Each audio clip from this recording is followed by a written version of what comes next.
बोली सती मैया की जय। नीर केवल मूरे माय जग तारन मूरे माय राहु जगत पंडा सेवा में आए हो नीर केवल मोरे माँ जग तारन मोरे माँ राहु जगत पंडा सेवा में आए हो माँ। नीर केवल मूरे माँ जग तारन मूरे माँ राहु जगत पंडा सेवा में आए हो माँ। नीर केवल मोरे माँ जग तारन मोरे माँ राहु जगत पंडा सेवा में आए हो माय बोलत हावे पीटिया या हीरिन के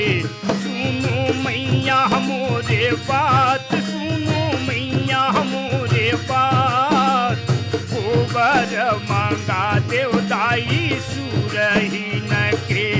मैयक जइहौ दरबार मैयक जइहौ दरबार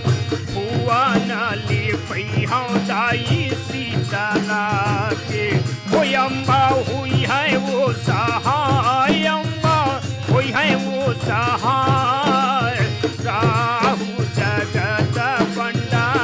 सेवा में आए हो बोलत हावे बेटी हीरिन के सुनो मैया मोरे बात सुनो मैया मोरे बात गोबर मंगा देवदाई सुरहीन के मैया के जय हाँ दरबार मैया के जय हाँ दरबार गोबर नली पैया दाई शीतला में अम्बा होई है वो सहाय अम्बा होई है वो सहाय राहु जगत पंडा सेवा में आए हो माँ। नीर केवल मूरे माँ जग तारन मूरे माँ राहु जगत पंडा सेवा में आए हो